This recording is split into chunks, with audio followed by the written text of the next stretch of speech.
marriage fraud has been with us for a very, very long time. Marriage fraud has been with us for decades.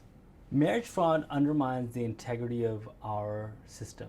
The problem that I have with it is that if marriage fraud becomes rampant, what that means is that genuine marriages sometimes get caught up, and visa officers think that this marriage is fake as well. And so I think that it's wrong. And I think that there's two types of marriage fraud.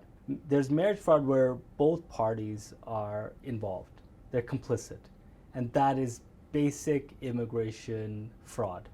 You're undermining the system. So the second type of marriage fraud is that someone's going to take advantage of a Canadian sponsor. Someone's going to take advantage of a Canadian spouse or common law partner. And that's very, very sad because you're going to play with someone's feelings. And you're going to deceive them, and there's deception and there's manipulation. It's tough to deal with this particular situation. And so the Conservatives tried this sort of objective, you have to live together with your sponsor for 2 years. The Liberals have eliminated that. The Liberals eliminated that because they thought, well, perhaps individuals are being forced or coerced to be in exploitative or abusive relationships for 2 years.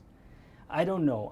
I'm not sure if there's a magical solution to determining marriage fraud.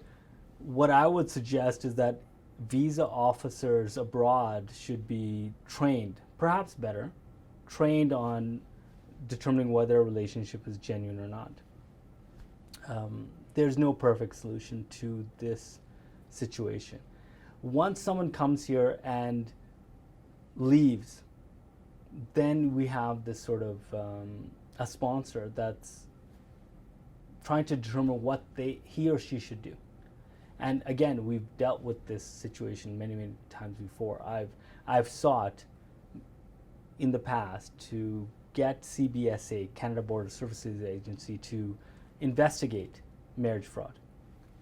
Sometimes they investigate, sometimes they don't. When you want them to investigate, they don't investigate. When you don't want them to investigate, they investigate. It's hard to determine what they will do.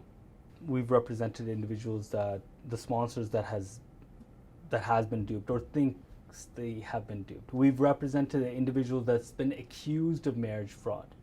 We've been on both sides of this equation.